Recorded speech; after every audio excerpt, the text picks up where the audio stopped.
And I've been questioned about when I said, well, I want only the best people back in public housing. On TV talking about well, I stand by that the money.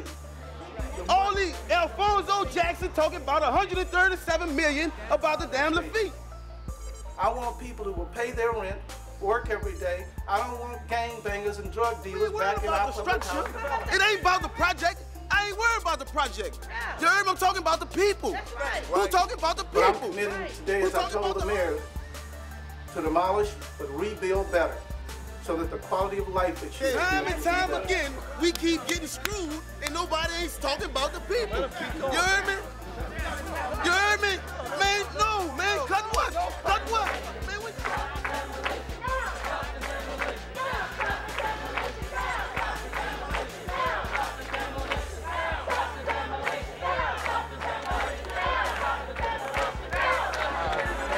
What's going on in City Council today?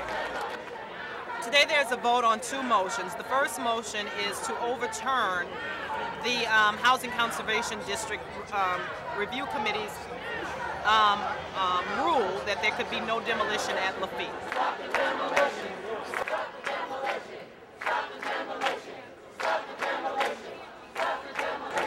So Hano is presenting its appeal of that decision. And then there is going to be a vote on the motion by Hano for demolition permits to be issued for all of the developments.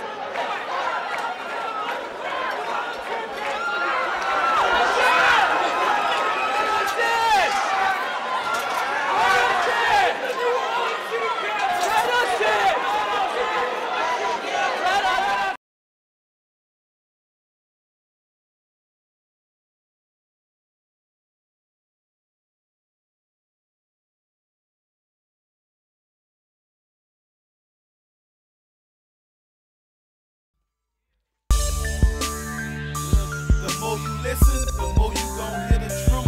The more you listen, the more you gon' hear the truth. The homeowners group, the renters group, the public house residents group, the schools, the public school with this charter stuff, the hospital. Who talking about the people? Who talking about the homeless? Huh? Who gonna put them 12,000 people in somewhere to live? Huh? Right. Who gonna talk about the people, the 4,500 families? That's not 4,500 people. That's 4,500 families. You heard me? None of y'all don't care about that. You don't care about the families, huh? But we do. We out here. I got a business. I'm a business owner. I'm from the project. Right. You heard me? Right. I'm a graduate. You heard me? And I'm fighting for my people. You heard me? Right. You heard me? Years ago, the desire still ain't built up to this day. They built down the St. Thomas and built it up for the white people. You understand me? They knocked down the Magnolias and let me say something to all you homeowners out there. All you homeowners that got screwed with road home and all that. Everybody in the city done got screwed. Right. But all y'all going with the damn, the code. You know what I'm saying?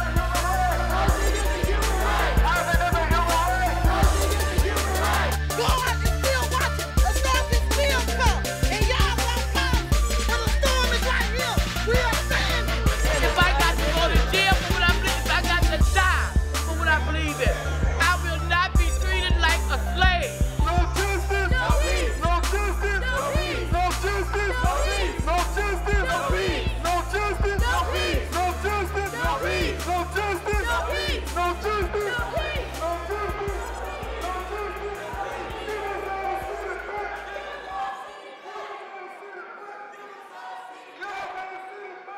Because we're not letting the black folk who spent all night on the damn bus to get here to speak. That's retarded.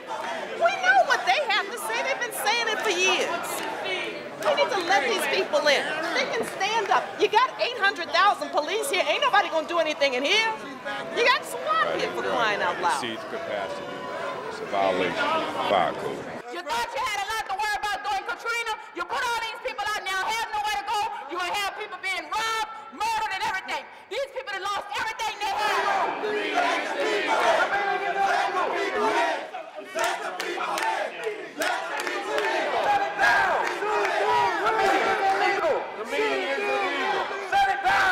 Shut it down. The meeting is illegal. We just settled with the 5%, and we don't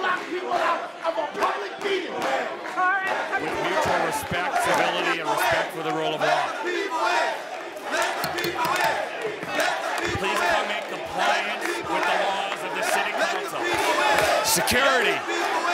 Enforce our rules. Security.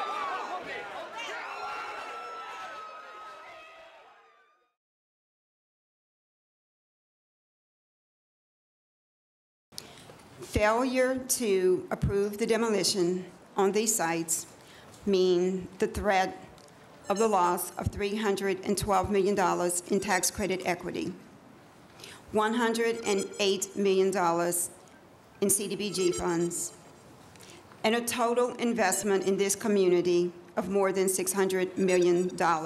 What kind of problems HUD is going to have in getting funded for all these so-called visionaries there when they told the Congress people and the President, the Senate, and the leadership go to hell? I mean, that doesn't make sense. And it really ought not get to that point of that kind of pushing and shoving. We need this time to examine whether or not these promises made will be promises kept. If this vote is not taken today and the demolition does not proceed, there is a possibility that our agency could recapture the credits. The issue of corruption, I think, is one that we really need to do some more work on. You're well aware that the Federal Bureau of Investigation is investigating the contracts between HUD and Hanno. We know that Alphonso Jackson is under investigation, and we know his connections with the Atlanta construction firm. The mismanagement by Hanno and HUD that has plagued our public housing development for years must immediately cease.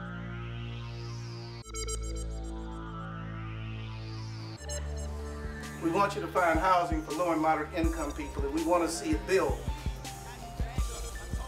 Because I can assure you, HUD will be looking at the monies that we sent to Louisiana. But more importantly, we want to see how much of that money is going to come where the greatest devastation occurred in and around New Orleans. That's good. That's good.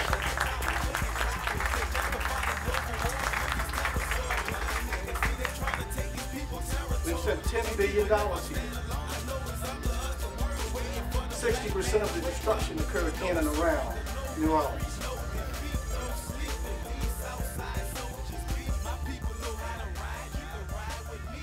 It's a land grab thing that's going on because we understand that the land here in New Orleans as it relates to public housing is prime land, is raw material that could be utilized in many different ways. Through the Hope 6 process, the federal government program to redevelop these communities was the way that St. Thomas chose to go. In that original plan, it was decided that they would take folks from the state of low income to a position of middle class. And I'm so tired of y'all using River Garden and Fisher for a role model. That regular 2x4 and plywood, I'll take them bricks any day. This was 52 acres of prime land, actually, sitting in the heart of our economy here in the city. It sits on the banks of the Mississippi River, which is our import and export industry to the world, the central business district community, and the wealthiest section of the city. Go finish in Florida, go finish in Desire. Go start where y'all stop at Mount Famine, Imperial Driveway. The self-sufficiency plan that Hanno was supposed to be in partnership with the residents to develop never came through. It never existed. So therefore, what you had as a result was a mixed income attempt. It's easy because public housing is very visible to escape, to pass the buck of all of our social ills and destroy it on public housing residents as if they're the problem. But if you destroy the buildings, it doesn't necessarily mean that racism and institutional sexism and other things are going to go away. It's not going to happen. Urban renewal means Negro removal. And we can put housing in this city in the forefront of America because we will have done some of the most massive rebuilding of lifestyles in the history of America. Before I moved into River Garden, I was a former St. Thomas resident. I was paying $350 a month in rent. But they don't know we are living in hell. It's like you're almost living in prison. You got harassment. Your kids are getting harassed by the police unnecessarily. When they changed over from St. Thomas to River Gardens, we thought we was coming back to the warmth that we had when we was living in St. Thomas.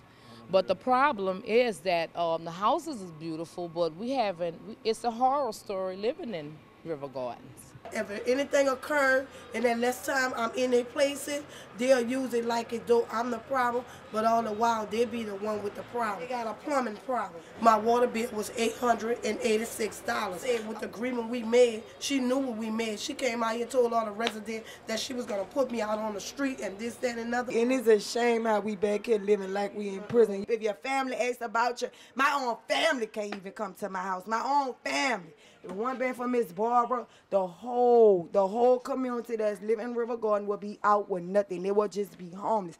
They don't like the idea of you using a Section 8 voucher to get in another resident. They want you to pay that amount of rent. The faster they move you in, the faster they get you out. If you're not paying mortgage rate, they want you out. If you're not paying mortgage rate and you under Section 8, they want you out. And I just feel like one of the things that's been really missing from this dialogue is how women, poor women and women with their families will be impacted, given the fact that over 60% of the leaseholders in public housing were women. Revolution, here I go. God was working on my evolution and my growth. I'm sharp as iron with a solid frame of mind. Open up the clouds in your life when it's the sunshine. Put all that excess baggage down. If you're living shit, then you gon' keep the flies and the maggots round. I am a resident of St. Bernard Housing, and we have trusted in HUD, and they have failed us. And we in public housing should make the decision of what's gonna happen in public housing. You put me in a nice building, you do not make me a better person. Tearing down those buildings in public housing before we have a sound commitment from them of what we want. Who in their right mind don't want their child to have a decent living? Who in their right mind do not want their child to have a decent school? Who in their right mind does not want to live with mice infestation and bullets shooting over their head? I lived in it all my life in public housing, and I have no trust in the federal government. I have no trust in the city council, and I have no trust in HUD. How y'all can just get up there? Y'all should be ashamed of yourself. But what goes around, come around, because I'm going to be that same person watching you all on the news someday. Last card, Reverend Marshall Truehill. You got the St. Bernard put one in our husband where they at.